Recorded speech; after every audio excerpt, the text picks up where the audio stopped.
Hello everybody, this is Danny from Deep South Homestead. Porch time today.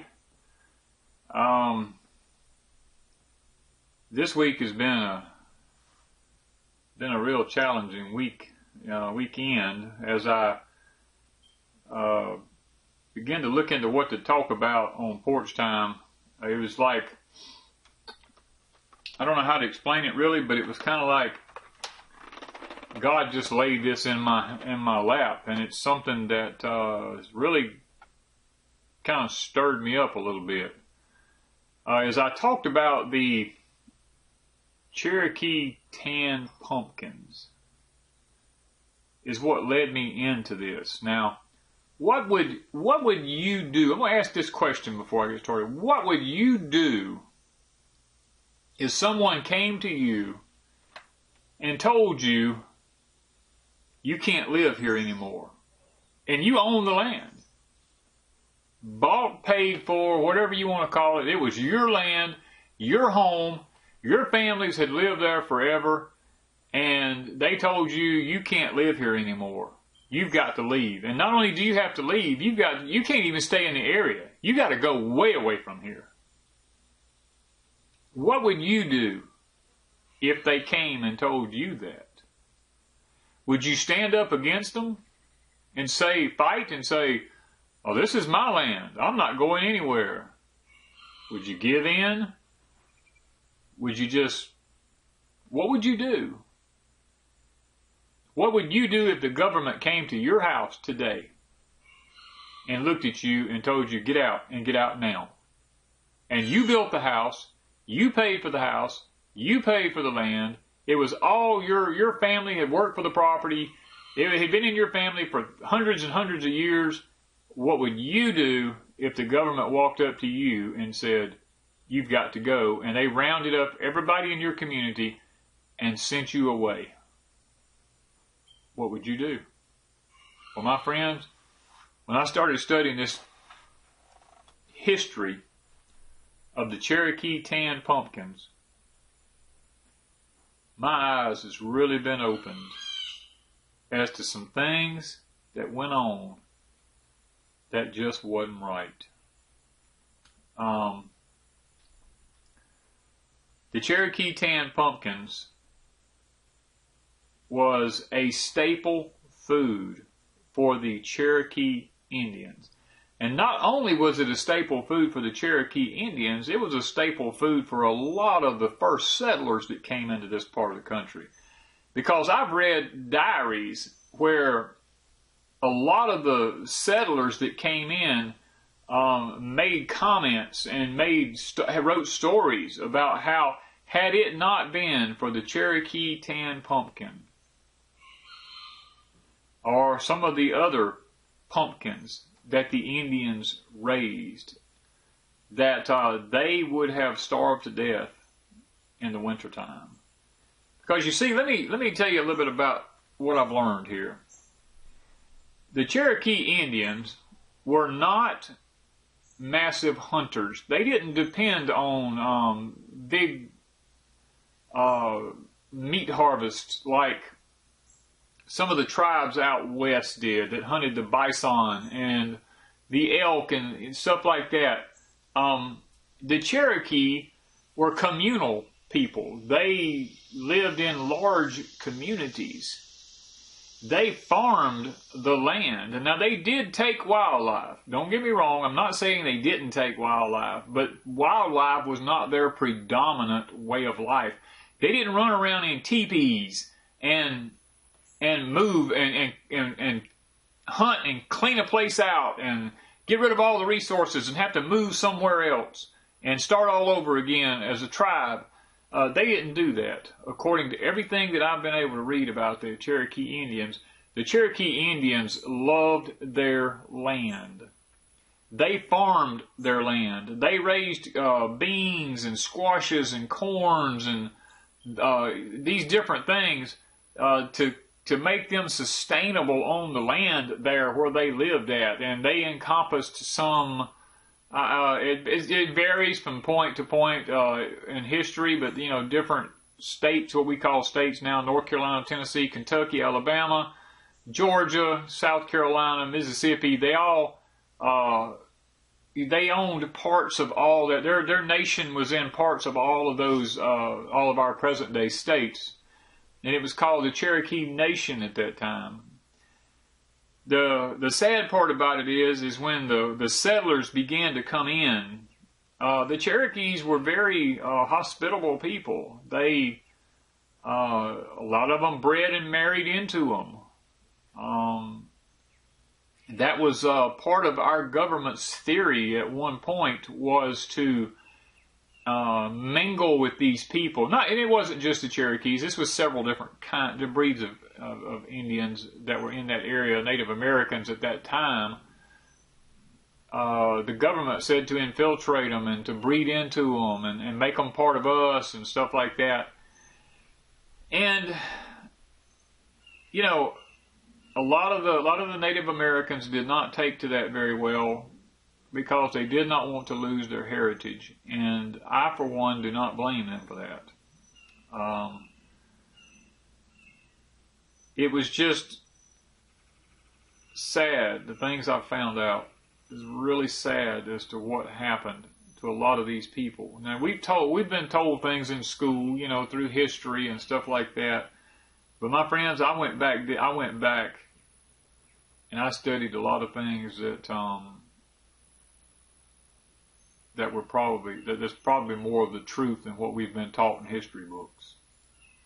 I went back to things like the Smithsonian Institution, things that they've dug up, artifacts, things that I've uncovered history. I've looked at diaries that have been written by people who actually lived during that time, and some of the stories that they told in these diaries.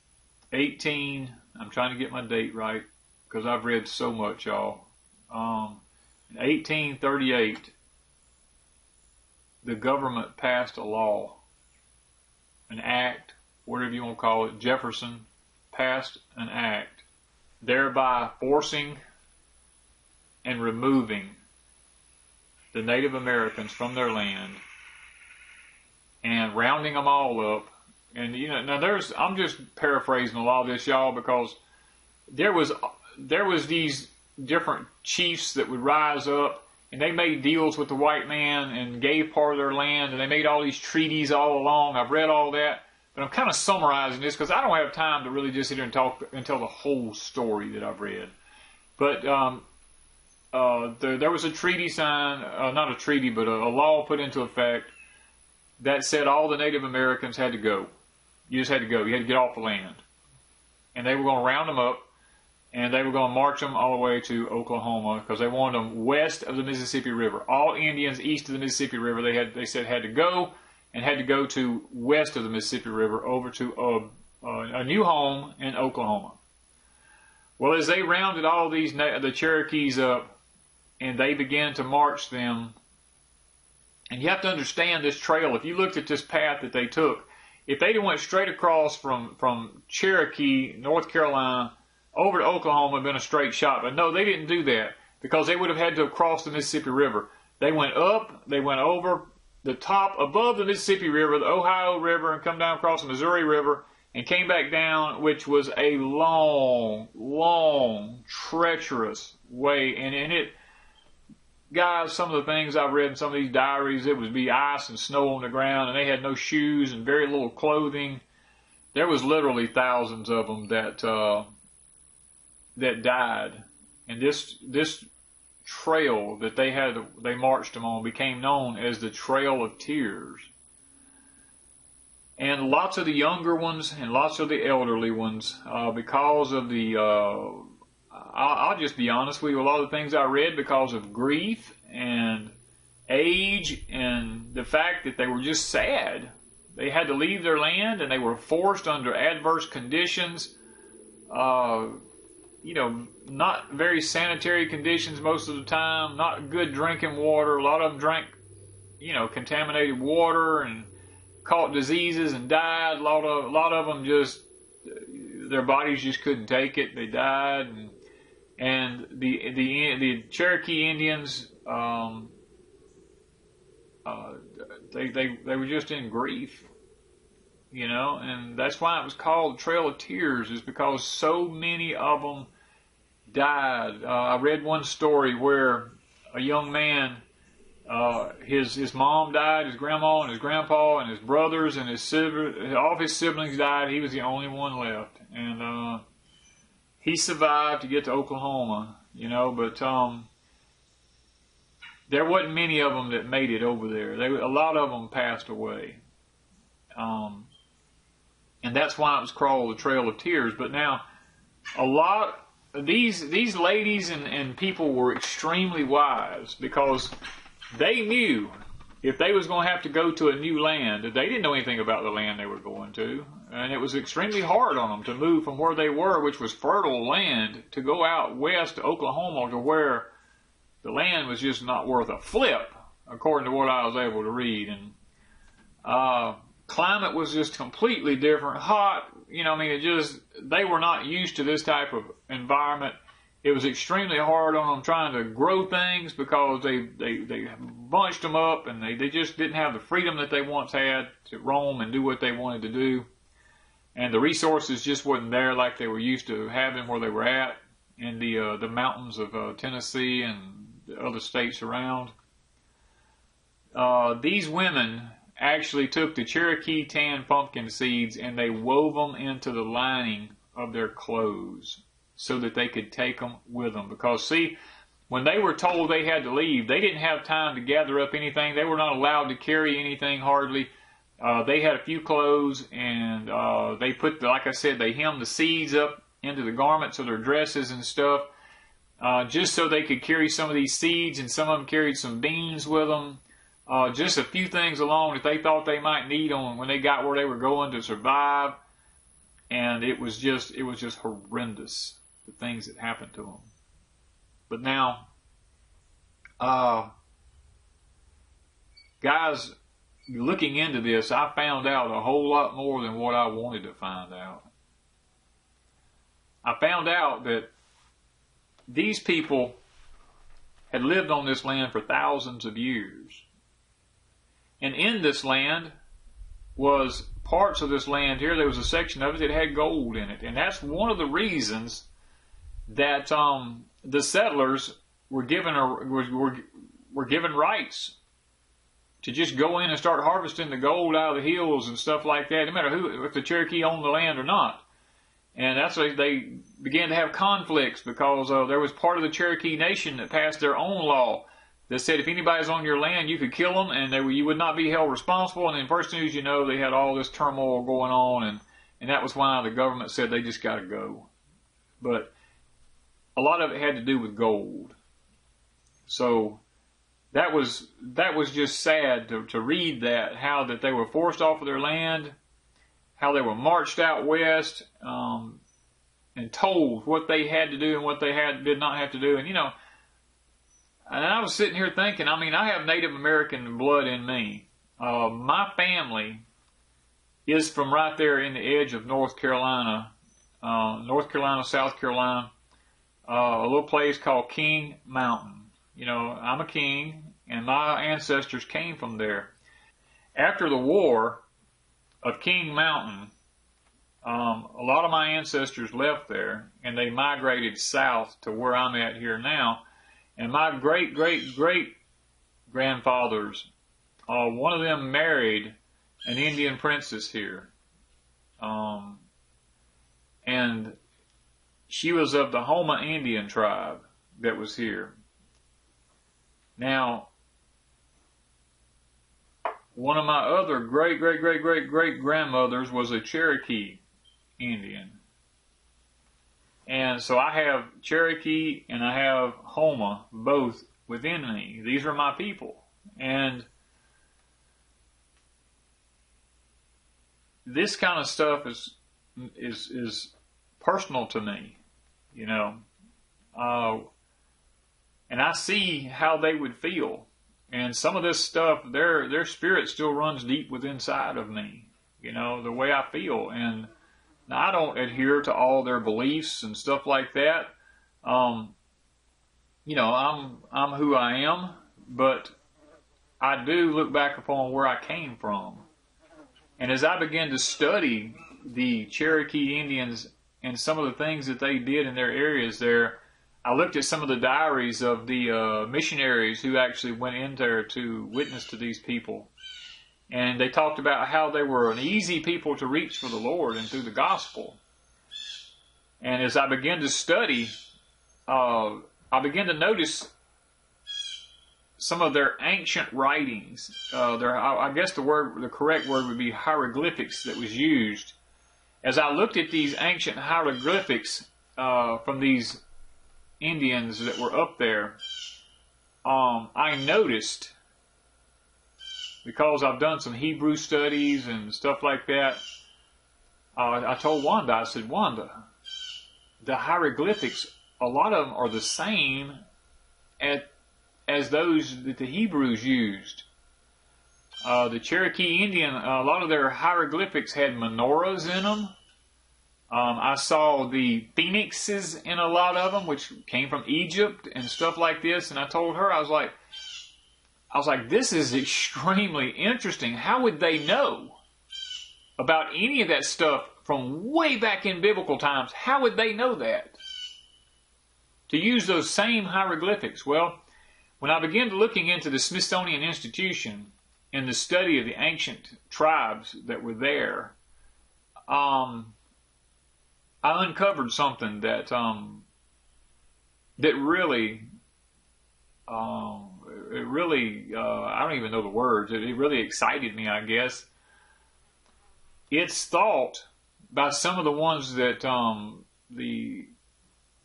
the archaeology work and stuff like that for some of the Cherokees up there, that they could be part of some of the lost tribes of Israel, because they used the same writings. And I thought that was extremely interesting, how that the Smithsonian said that. And then yet when these missionaries went in, they noticed that the Indians were already using crosses. Because let me tell you something, in a particular piece of property up not far from where the Cherokee, well, it's on the Cherokee, part of the Cherokee Nation at one time, there's these crosses that's just found in the ground up there. There's 5 different types of these crosses, and all 5 different crosses are different colors and different styles for the 5 different races of mankind that's on the face of the earth. Now, the Indians didn't make them. God put them there. But it's funny how that it's on the Cherokee land. Red, yellow, black, and white. And then there was one that's a mixed color. So there's 5 different color crosses that's found there on some of the Cherokee land. And when the missionaries went in to start bringing the gospel into them in the early years, after the pilgrims came over here, they realized they already had crosses. They already understood that there was someone who had died for them. How would they have known that unless they were part of something from over there years ago? Anyway, I uncovered all this stuff, and I thought that it was just extremely interesting. And all of this, my friend, came from the study of a Cherokee tan pumpkin. I was amazed. You know, the Cherokee Indian loved their land. They lived in giant communities, like little towns and cities. They lived in log homes, and I mean, they didn't live out here in. There may have been some that lived in teepees, but most of them had houses that they lived in. They didn't run off from each one of them had their own land. They farmed around their land there. They raised their vegetables, like we talked about earlier. They loved where they were at. They didn't destroy the land. They honored the land. And they gave back to the land. They didn't take more than they should have taken. And for that, they were blessed. Until they were forced off of their land. And they were told, you can no longer live here. You have to go because we want your land now. And, my friends, now that I know that the Cherokee tan pumpkin is a very rare seed, and there's very little bit of information out there even on it, I myself am going to try and start keeping these seeds and raising them, and I'm going to try to give back to get part of their heritage going again. I also have the Trail of Tear beans planted on my property here. We're going to be trying to raise some of those, see how they do. I mean, they're blooming right now. I don't know if they'll have any beans on them or not. I've never eaten them. Don't know anything about them hardly, but we've got them growing along with the Cherokee tan pumpkins, and we're going to try our best to see if we can't get some of these things growing back. And there's actually a few squashes and stuff. If I can locate the seeds from them, I'm going that the Cherokees raised back generations ago. I'm going to try to get a hold of some of them and try to raise them, because these were life-sustaining foods. And I want to give this back, people. I want to make sure that some of these heritages do not die. I want to make sure that some of these seeds are not lost if I can help it. And for those who actually sent me these seeds, John, thank you. I really appreciate this, because had you not sent those, I would have never have known anything about these. It's opened up my eyes to a lot of things about what really went on. And when I read how that there was the massacres and, oh man, some of the things that I've studied that we were not told. We were painted a beautiful picture that the Native Americans were savages. My friend, they were not savages. Now, there was probably some tribes that were, but predominantly the Cherokee Indian was not savages. They were good, honest, hardworking people who lived off the land. They did not take more from the land than what they needed. They gave back to the land. And I might mention that there was about, from what I studied, there was about 1,000 of the Cherokee Indians that slipped away from the roundup and went back up into the mountains and actually lived. And actually did not leave and go to Oklahoma.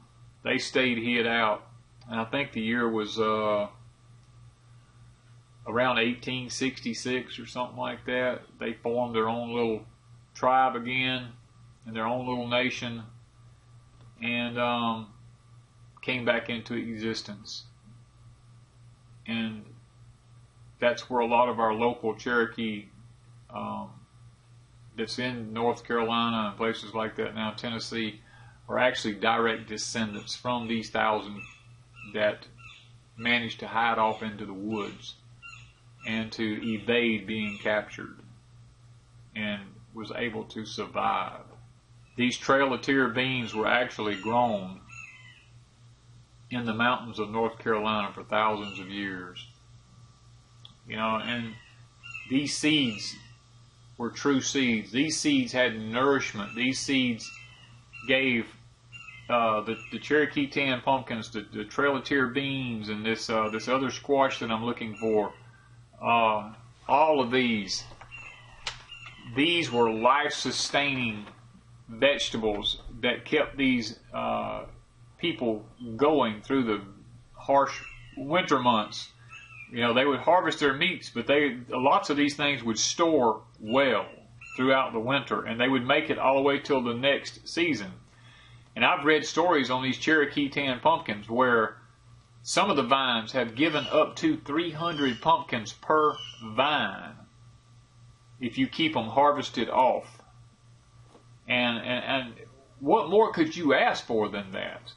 You know, there's a lot of YouTube videos out there about Cherokee pumpkins and stuff like that, but my friend, after sitting and watching a lot of them are not real, because they don't really get down to the brass tacks. They talk about a Cherokee pumpkin. Now, the Cherokee raised a lot of pumpkins, but the Cherokee tan is a specific small pumpkin that was raised. Now, they raised other tan pumpkins, but they were not the Cherokee tan pumpkins. I've looked at several YouTube videos of young men and who've talked about how that they've got their seeds from someone, and how that they had been grown there since these people were little people, but they never once actually acknowledged that they are the actual Cherokee tan pumpkins. They say that they are a pumpkin raised by the Cherokee, and what gives it away is they talk about how big they get. Well, the Cherokee tan doesn't get big; it stays small, kind of like the Seminole tan pumpkin. But anyway, this is some of the things I thought about on Porch Time today, and it's really struck home with me. I got a lot more research I'm doing. I'm looking into this even deeper. I'm trying to learn more than what I know already about this subject, just simply because the Cherokee's in my bloodline. The Houma Indians is in my bloodline. My original family is from that area up at Kings Mountain. That was my great ancestors' land. And I'm very intrigued about what goes on up there. I'm trying to do a little bit of research, and hopefully one day I'm going to get to visit that area and learn a little bit more about the people there, and maybe, who knows, maybe find somebody that I'm actually kin to up there, because that is where my ancestors came from. So I hope you've enjoyed Porch Time today. It's been a joy for me to actually sit here and talk about it.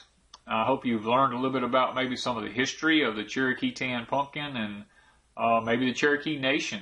Maybe it opened your eyes to a few things. Now, this is not everything. There's tons of other stuff I read about and studied. I just don't want to go in depth too much, because you got those out there that's so controversial about all this stuff that I don't want to stir up a bunch of stink, but I do feel an urge to talk about it, and I hope you've enjoyed it today. So thank you from Deep South Homestead.